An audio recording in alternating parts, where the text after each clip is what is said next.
Well, good evening to you. Thanks for joining us for the Thursday edition of the show. We'll do our best to make it worth your while. I'm Yemi Adebayo. As we speak, match is currently going on at the semi-final stage of the UEFA Europa League. Of course, we're still excited with the fact that the Aba Elephants Eimba were able to scale through yesterday. Our hearts were in our mouths, but of course, they found a way to get the needed goal and qualify to the next round. Van Dres is in the news. We're going to be talking about them on the show as well tonight. It appears like the dust has settled. Everything is calm and all is well that ends well, so they say. But of course, we get somebody who will help us get some perspective to that matter, how it was resolved, and how they're going to move on from this point. Of course, we'll continue with our countdown to the Tokyo 2020 Olympics. We'll tell you what's happening. We'll tell you the plans. We'll also talk about Team Nigeria, the mild drama going on between the AFN and the sports ministry. And a lot of people are hoping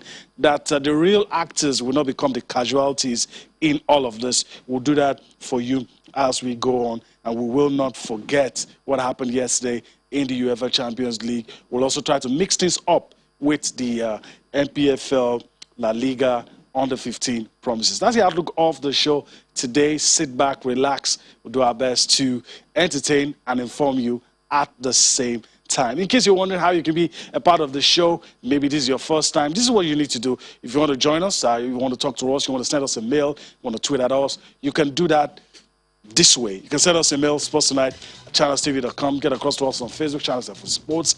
Then on Twitter, that handle we always talk about. The conversation never ends on this handle, @channels_sports.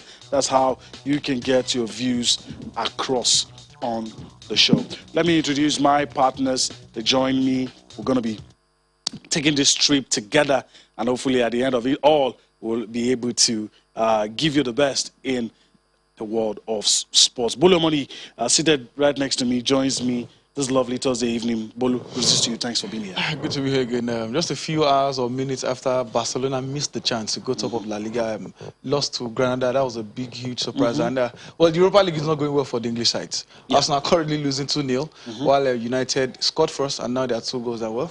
Maybe football is not only in England after all. So much drama, got a penalty, got chopped off. Kingsley Udofia as well joins us. Kingsley, it's nice to have you back. Thanks for finding out time to be here. It's good to be back. I'm brimming with this excitement of him by having to qualify, into the next phase of the CAF Champions League. And I think they left it late, but the bottom line remains that they were able to scale through, and that's the most important thing, to have a Nigerian representative going on in the CAF Confederations Cup. All right, he almost said the CAF Champions League because they've won it twice. They've won it twice, and hopefully they'll get a chance to win this one as well. We'll give you a list of the teams that have qualified to the last stage. We'll talk about that later, but that's not for now. Let's start with Judo. I want to spice this up on the show tonight. We'll start with Judo. The Lagos State Judo Association held a seminar, a successful one at that, for women. The Lagos State Judo Association is aiming to encourage females to take up the sport for self-defense in the society. That's a funny one. Speaking, I had a one-day seminar which took place at the Mobolaji Johnson Sports Complex at Roe Park.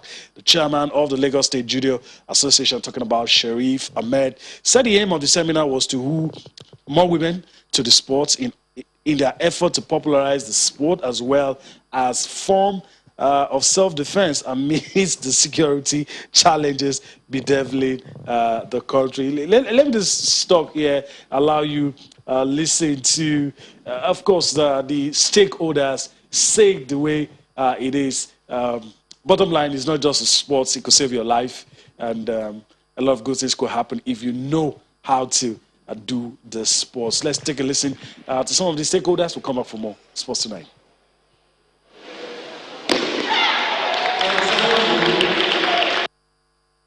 Basically, as part of our mission, the Lagos State mission to revive judo in Lagos State, is basically to probably get more, improve the sport, and probably how to get more female athletes to participate in judo, and how we can actually use judo to educate our young girl child as a self-defense, using judo as a form of self-defense, to basically to tackle all of those issues happening in our current society. It doesn't end here. It's actually it's a journey. Apart from this, we're actually going to start going to schools and across all the whole division in Lagos State, start educating them reason why a young girl actually need to participate in judo to get a lot of athletes for Lagos State and actually improve the sport in Lagos State. So we are going to go to schools across Lagos State to do same, educate them about sex education, violence, abuse, and let them to see the importance of how they actually participate in judo. Security and safety is a very extremely important thing in Nigeria of today.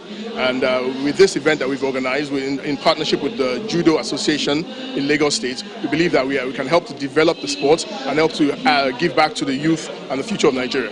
So far, we've seen well over about 150 women who have indicated interest just on what they've seen today. And I'm sure that by the time they get home and by the time more people will hear about what happened here today, we're going to get up to about maybe 500, maybe even 1,000 new people registering. And that's a good thing. That's a good thing for the youth of Nigeria. It's a very good event for us because it creates awareness for ladies to come and join judo for self-defense, and it's not for ladies, for boys as well to come and join judo. This is an avenue for creating of awareness for everybody to know about judo and to know about the cases of rapings that have been happening all through now in Lagos State, in the whole Nigeria, because rape has become a general issue that we don't even understand the level it's going to again. It's just about defending ourselves.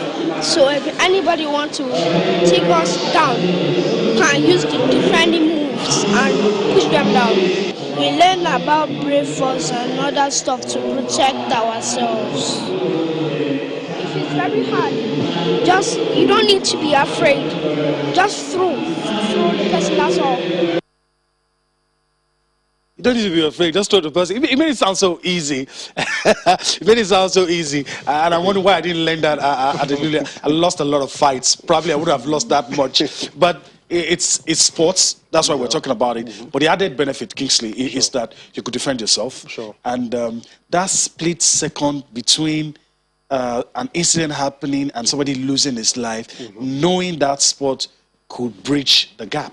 Yeah, most definitely. But I think we are most particular about this the focus on the girl child, because over time there's been much concentration on the boy child. But having to bring in this initiative, to bring to teach the girl child on how to defend herself, I think it's a good one for us and in the society at large, because we've had incidents of late where either a girl child is being molested or she's being sexually harassed and all of that. But with this initiative coming from the Judo Federation now, it further enlightens the girl child on how to defend herself when she come up against some situations like this. I think it's a good initiative for me. All right. So when you're in a tight corner, there's always a way out, Bolu. And this, I mean, two benefits. One, you engage in the sports. Then the additional benefit of being able to protect yourself. I guess if we have a lot of people doing this, that will also help. Well, one of the presentations we saw, one of the guys brought a chair about to hit the lady, and she'd use her experience and training to. It helps in every way.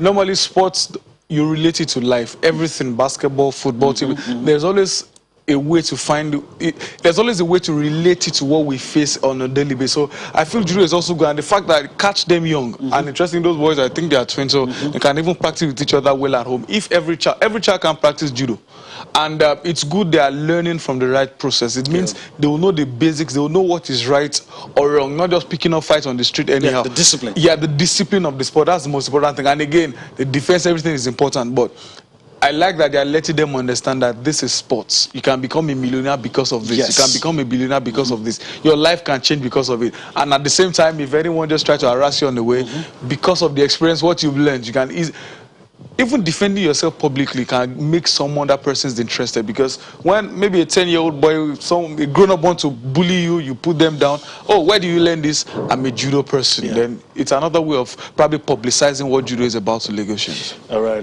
I mean, the words of that young boy echoing in my head. Just take them down. Take them down. Take them down. All right. Interesting times. Hopefully, we'll get to see more people join in, and we'll begin to see the benefit, not just for the girl child, everybody, basically.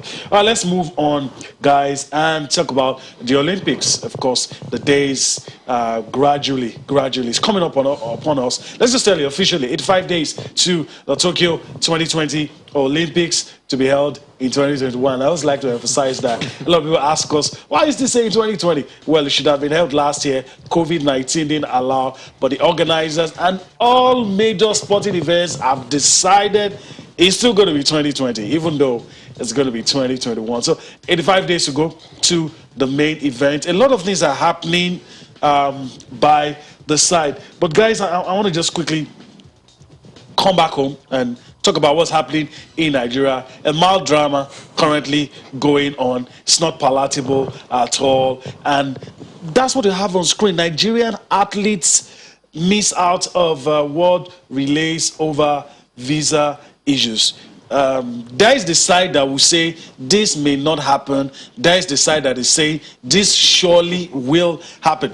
And there are two sides, of course. There are two sides. So we want to present both sides and allow the analysts. I'm very happy I'm not in their shoes to help us understand what's happening. A press release, a lengthy one at that, came out from the Athletics Federation of Nigeria. I'll read a few paragraphs. Then I also, in a swift response, the Sports Ministry also said a couple of things. So let's just paint the picture the way it is. The press release reads this way, says Sports Ministry scuttles Nigeria's world relays participation hopes.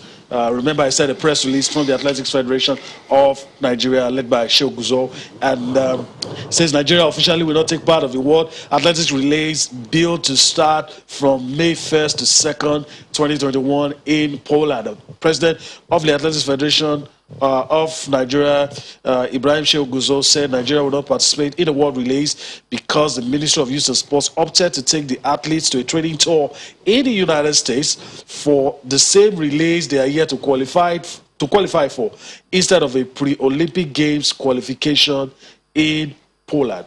And the quote says, the information at our disposal is that the athletes who are supposed to represent Nigeria at the World Athletics Relays were taken to, just re-echoing what they said in a previous paragraph. Obviously, I can't read. Like I said, it's a lengthy statement, so I just probably took out a couple of paragraphs, there just to, it says Nigeria currently ranked 18 in the world in the men's 4x400 in a scenario that Turkey, Germany, Spain, Netherlands, and Kenya, who are not currently ranked in the best system, make it to the final, including 3 who are yet to have automatic qualifiers. Nigeria will need to forget about qualifying in this event because the remaining 8 spots are already occupied by previous automatic qualifiers. Like I said, a lengthy statement put out. I just had to read a little. But in a swift response, the Sports Ministry also says this.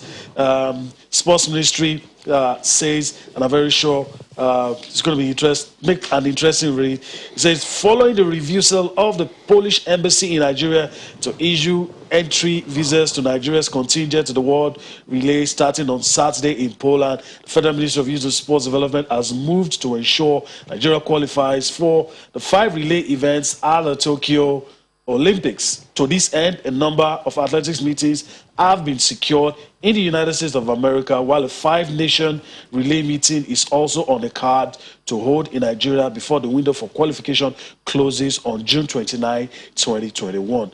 It must be noted that only top 16 relay teams and times will participate at the Tokyo Olympics. The ministry is properly guided and Team Nigeria is not in any jeopardy. That's the statement from the Sports Ministry. And for the sake of balance, we have to put out those two.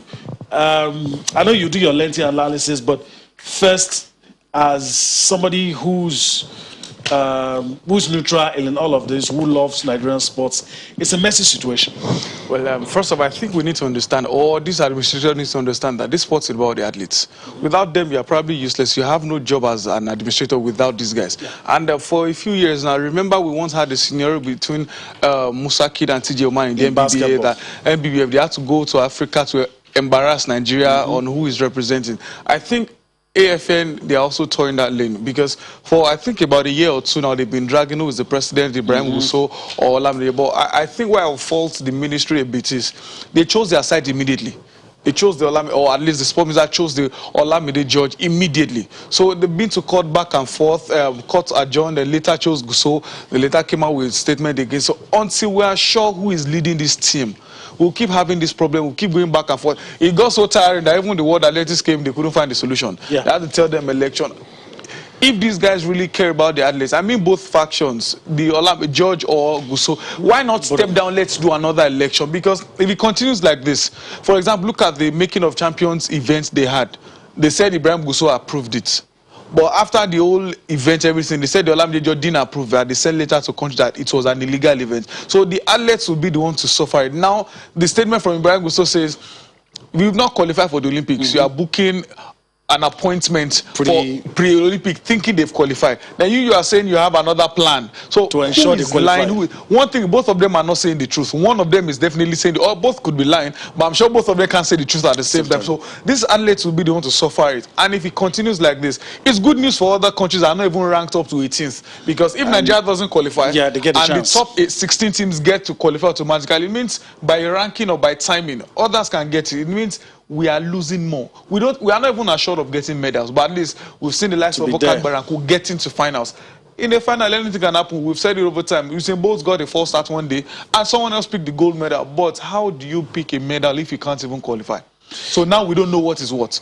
The sport minister says, okay, they will go to America to train and prepare. That they can still qualify. They have not qualified and going there for Olympics. So we don't even know what is what. If it continues like this, I think we may end up not even qualifying for the Olympics. All right. Kingsley, your thoughts on it. I'm very sure you agree that it's a messy situation. Oh, definitely. It is a messy situation because I, for one, I'm waiting for that time when Nigeria will stop approaching matters of sports in this manner. Because, like you mentioned, the athletes will end up suffering for this. I mean, how do you go for a tour for a tournament that you are yet to qualify for? At this point, we don't know who is feeding us with the right information and who is not. The sport minister will come out to give their own side of the story, and the AFN has given their own part too. But who do we follow at this point? Because, if we are to go by what we know of our sport, I think it's really messy. And also, I'm waiting for a day where we'll begin to do things according to world's best practice. And what is the world's best practice? You go according to the syllabus or to the outline that has been given to you. You follow that, and you bring your athlete out to qualify accordingly. Let's not forget, on the 20th of this month that went by, we were supposed to have a national qualifiers. That didn't take place, and now we're supposed to go to Poland. Again, that was called off too, and we wanted to go for a training tour for a tournament that we're yet to qualify for. What are we going for the tour for? All right. That is a big question that needs to be answered. I think I like the way you said it. You left it hanging, and the people that should answer should probably answer us and not try to put a wool over our eyes. The athletes will suffer. Nobody wants the athletes to suffer.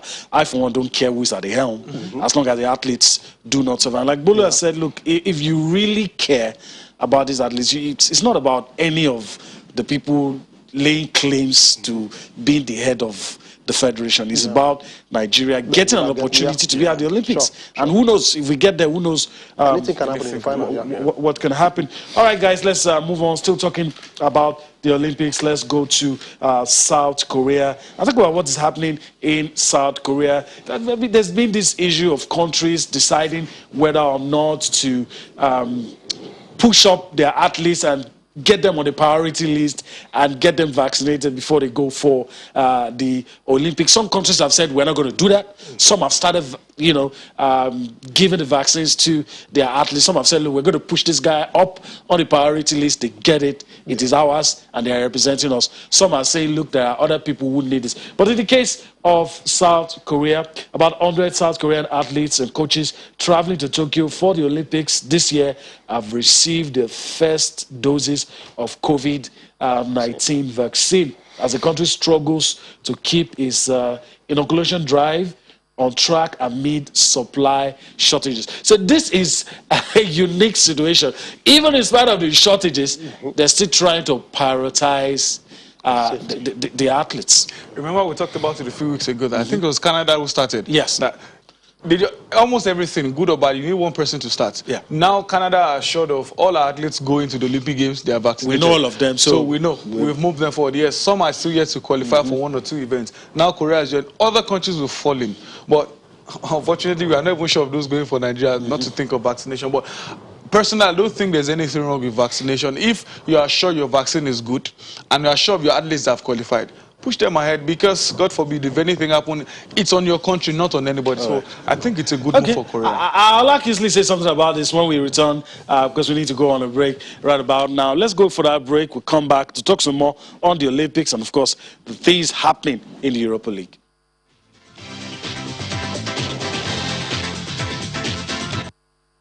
Well, it's kicked off eventually in what is the fourth ever matchup between these teams. Judo Adebayo, but here's Abayo Iwala.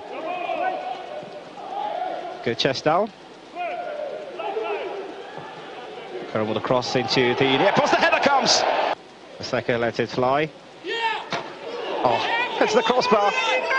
And it's danger for them! That free kick right there by Pule, quite a distance, they what now, 26, 25 yards?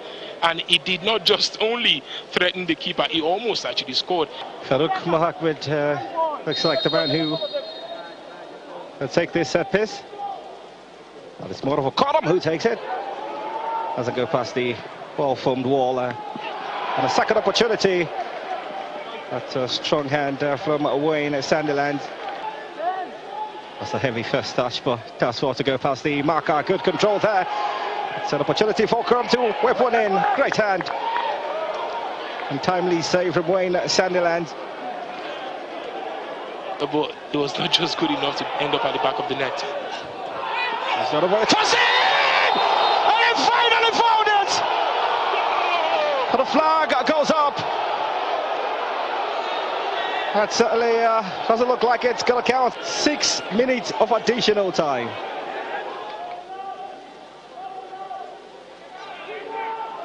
Stanley Kurum. Here's it across. The goalkeeper comes off his line. Referee plays it down. Iwala with the control. Whips it back in. A tap-in is required. And then he will get the goal. And this time it's going to stand. The Elephants are kings of the jungle. Cyril Olisema from Akwa United to Ayimba. And this will be that goal that sends the People's Elephant to the knockout stage of the CAF Confederation Cup. It's not over, but it has the taste. He will pick up a yellow, but he would care less. Wayne Sandilands get beat. What a time to score. What a moment. And that's it right there. Stanley Okorom with the definitive moment in this game, crossing the ball, and he just throw everything. Anayo Iwala running with the ball as long as his leg can carry him. But that miss right there, you could call it a dummy, you call it anything. Ayimba will take it. Well, it could be nothing in terms of threat. And the whistle goes where they call home. They've not only fortified, but continue to dominate. It's a qualification, not just a result. Ayimba are true. Ayimba 1. Orlando Pirates 0.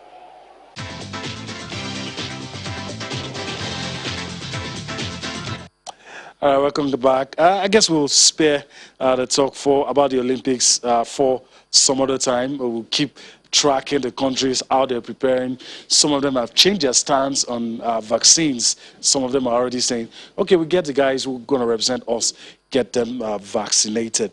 All right, so that's it. Talking about Olympics. Let's come home now and talk about football on the domestic scene. After going public with the news that they are pulling out of the Nigeria National League, it appears Van Dresa have, Van Dresa are returning, let me put it that way.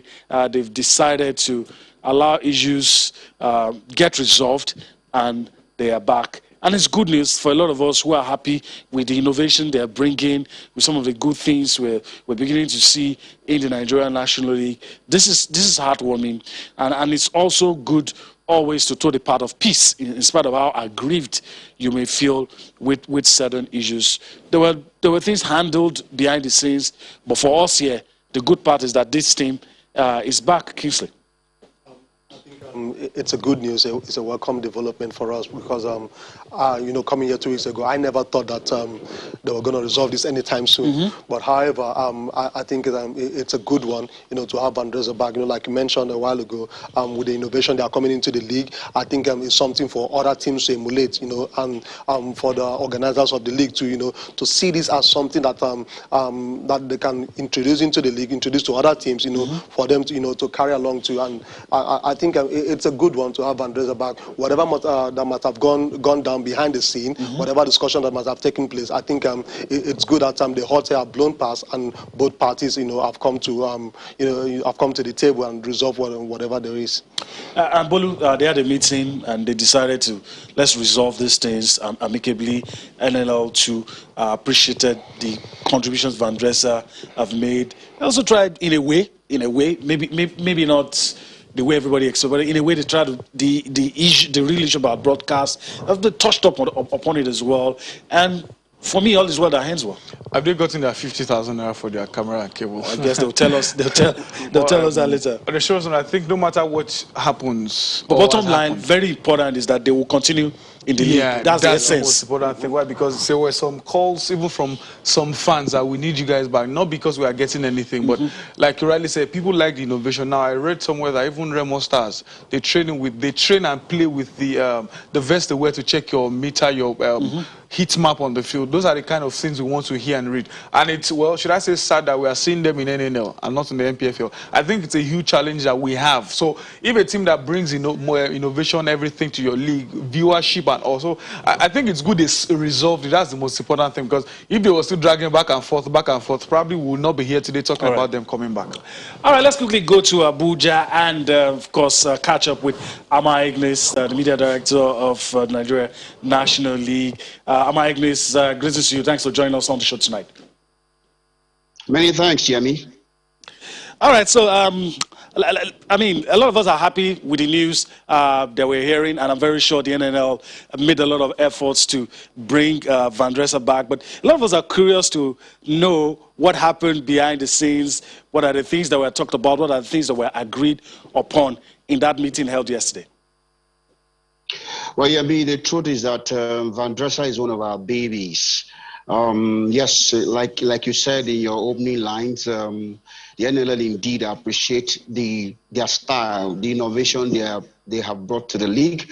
But we believe that we are playing association football, and of course every club is bound to obey rules of association football.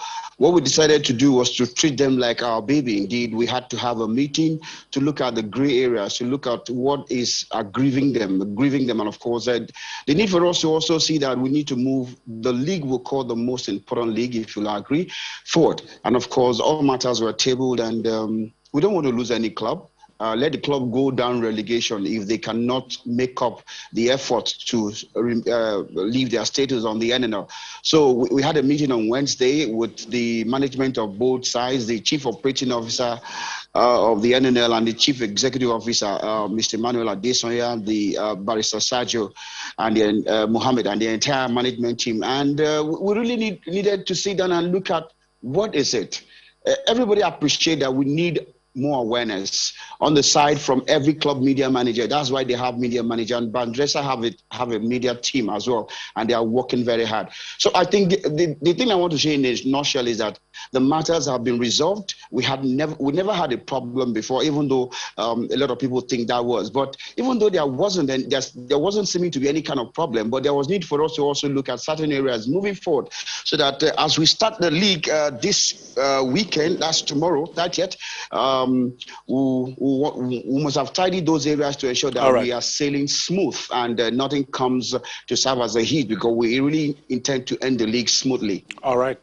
It will be good to hear from the horse's mouth how the issue about broadcasts, your home and away matches, because that was the crux of the matter. It will be good to hear from you how that was resolved, because I know you also looked at that matter, and going forward, how teams should handle the matter.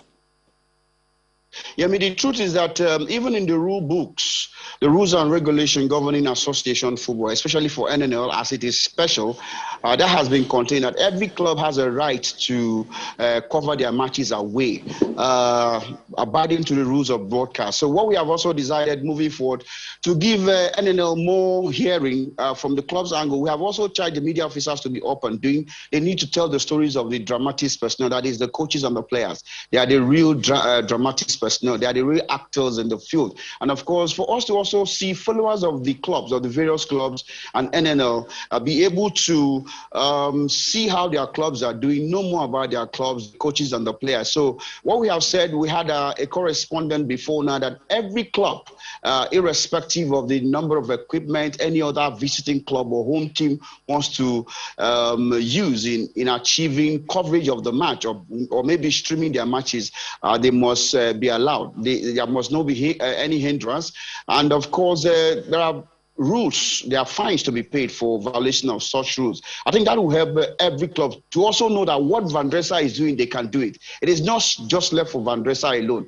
Shooting Star Sports Club, Niger Tornadoes, DMD, Mighty Jets of Jos, we can go on and on. They all have a right. Giant Brillas, they all have a right to also go and cover their matches away without hindrance. And that circular has been passed to every club, and as we hope to begin tomorrow, we do hope that the clubs will see the need to ensure that they give us proper coverage from their own angle. It will, of course, complement the role the NNL is playing at the national body, because the NNL cannot tell the story of a club side. For example, Shooting Stars, we have a player like, of course, Gafar or Lami Fihon, who has banked in 11 goals in the first stanza of the match. You don't need me to tell the story. You need the media manager of Shooting Stars, I'm talking about Tosi now, to tell the story how this guy has scored 10 goals in 11 matches, and he has had 2 hat-tricks in a season. That's the kind of thing we want. We want these players to play for the national team, the Super Eagles, the under-23, the under-20, and the under-17. Who tells the story is the media. The media is important. That's why the IOC and, of course, the FIFA and other global sporting associations do not play with their media outlets. And this is very key and important. So this is the way we have done it, and to ensure that nobody brings up complaint that Van Dresser or any other team is coming to an away match and they have all compliments of media team. But the thing we said, this must not go contrary to the rules governing the league. And of course, the NNL must be in constant touch with such development to ensure that we're all on the same page. All right. Let me put this to you before we let you go. Most league bodies have had to grapple with this question I'm about to ask you, and I'm wondering if the NLL is thinking in that direction. A lot of people say that for violations in league football, maybe improper conduct, you know, assault and all those kind of things, that it appears like the fines are not working. That are the league bodies thinking of stiffer measures to ensure that we don't see some of the pictures, for instance, Osun United, Van Dresser, some of those things? Are there stiffer measures in the pipeline? Of course, let me say, for example, nobody is happy, for example, that the referees have been assaulted. The referees themselves have a right, liberty right, to sue any fan identified to have assaulted the referee. I want us to mark this. We took a decision, Van Dresser versus Osun United. They were banished to Ilorin. And we've also taken a decision when it happened at the Jalingo Stadium, Taraba versus El Kanemi Warriors, to banish Taraba FC to the Aperaku Stadium in Makurdi, Benue State capital. NNL has zero tolerance when it comes to assault of match officials. The chairman of the NNL, you know, he's a former referee himself, distinguished Senator Obi Nogba, had reasons to sit. We all sat in a tripartite meeting with the eggheads of the Nigerian Referees Football Association, of course, the committee of referees, the NFF body, to look at the quality of officiating, which a lot of people have complained about, and the need for us to get it better. And the most important bodies, heads were there, and they took a decision to say, we have to move this league forward. Look, we have one of our referees who will be going to the Olympics. That is the kind of quality referees we want to introduce from such grassroots development. If she probably wasn't doing well at the grassroots level, the Olympics, organizers of the Olympics, or perhaps FIFA or football authorities wouldn't have recommended her to be amongst millions of other referees in the world that will go to the Olympics to officiate. That is the kind of thing we're looking at. And we've asked teams, ensure the adequate security is there, ensure that the referees will be unbiased when they officiate. These are the things people are looking forward to.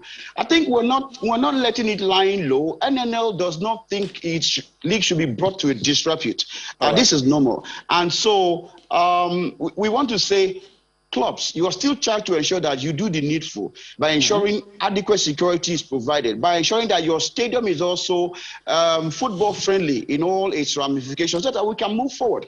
And for any cases of poor officiating, I don't want to say bad, I say poor officiating, the NRA under Tade Assis knows that they have to come to the rescue of the league, because if the domestic league, especially the NNL, will call the most important league, it's the middle league. If we don't produce quality teams, look at what Enyimba did yesterday in Aba last night.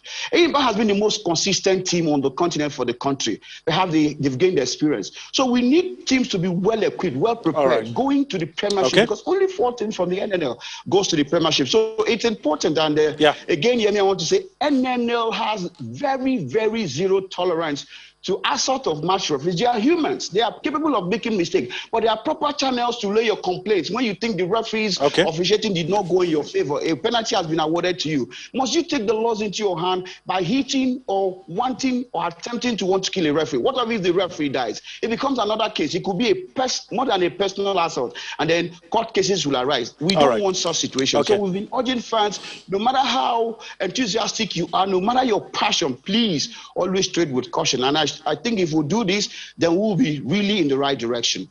All right, Amara Igles, I want to thank you for your time on the show. Hopefully we get to do this some other time.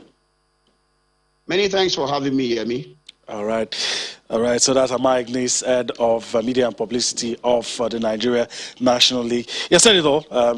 There's really nothing to add. We just fold our hands, sit back, and see if there's going to be a change. And it appears like there's a willingness for things to move on properly. And so we await the start of the resumption of the National League. All right, let's move on the show.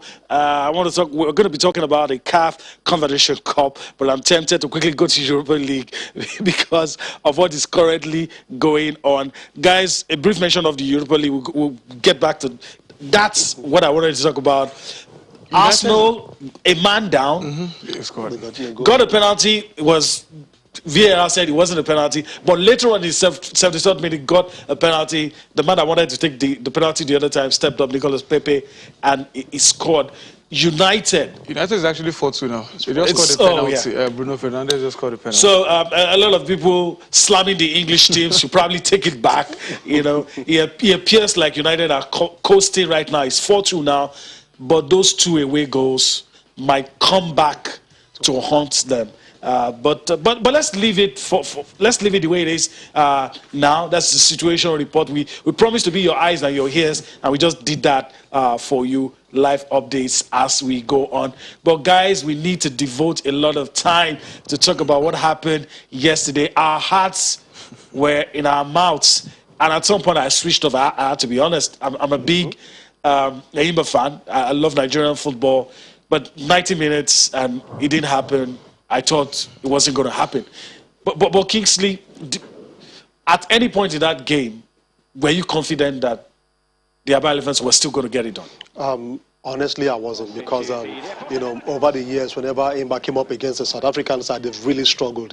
And you know, going into that game yesterday, I struggled to see where Enyimba's victory was going to come from, because remember when we went to South Africa, we lost the game at the dying seconds of that game. But coming back now to Aba, in as much as I know that adequate preparation was given to the side, you know, going into that game, because again, there was talks about how well the floodlight was going to function, considering the time that Enyimba was going to play that game yesterday. There were talks about the floodlight, but Enyimba came out on the day and showed you know, the stuff of champions. They showed why they won the Champions League back to back, you know, back in 2003 and 2004.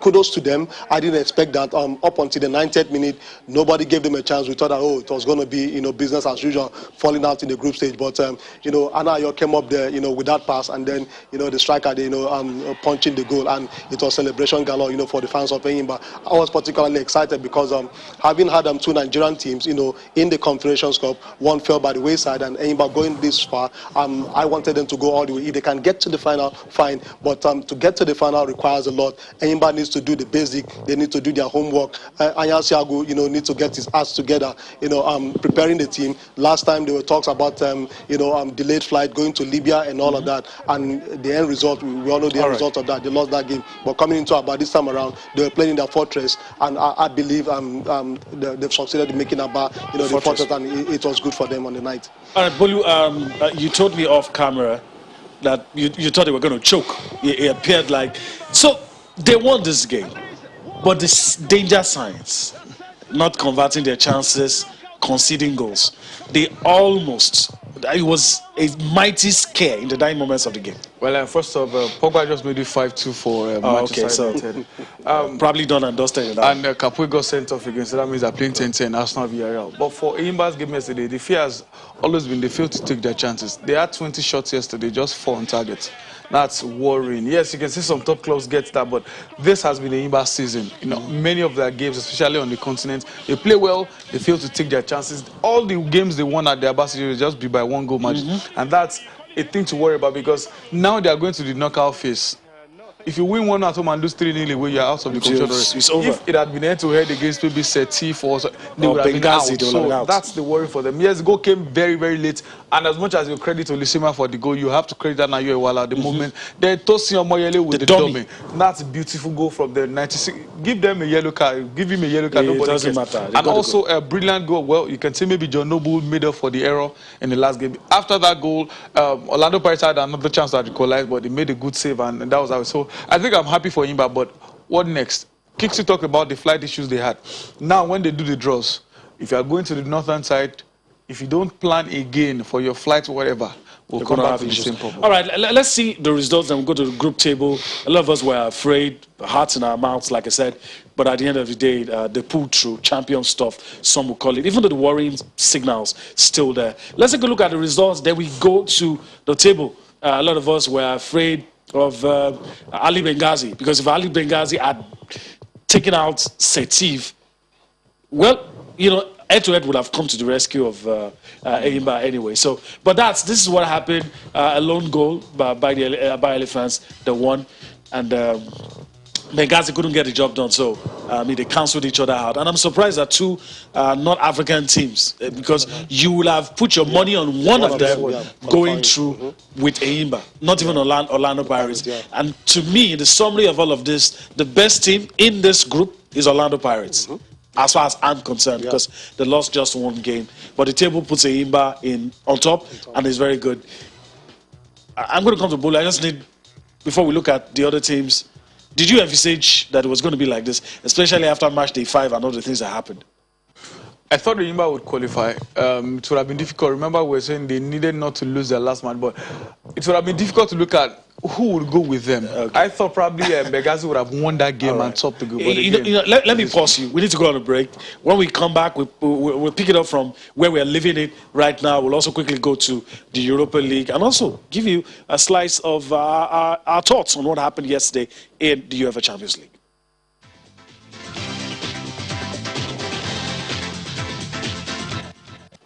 All right, welcome back. Of course, time not our friend on the show, but let's just quickly show you the teams that have booked their spot in the last 8 of the CAF Confederation Cup. 7 other teams joining our own Enyimba. So, of course, Enyimba on top, our team there, Orlando Pirates, GSKB of Algeria, Cotton Sport Garoua of Cameroon, also in the mix. Other teams there, you have ASC Giraffe from Senegal, CS Sfaxien from Tunisia, Raja Casablanca from Morocco, and of course Pyramids from Egypt. These are the teams in the last 8. When the draws are done, we will come back here to tell you about the team that Enyimba will be facing. Let's go to the La Liga MPFL under 15 promises. Let's just quickly show you what we have on that competition, and we quickly move on from there.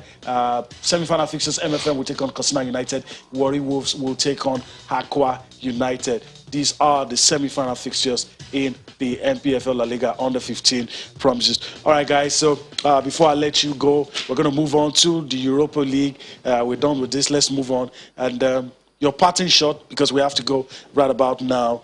It looks done and dusted for United, 5-2. Arsenal have a chance. It's 2-1. Both teams have been red carded, and 89 minutes of football already played is as good as saying they end with a draw. So your parting shot on both games, then I'll get Kingsley's thought as well. Well, for Arsenal, fortunately for them, they are better away than at home, but this is semi-final again. They just need 1-0 if it ends like this in the second half. For United, finally, looks like Ole is breaking the semi-final jig. It will take something extraordinary for United to lose 3-0 in the second leg. Okay, but we've seen stranger things happen.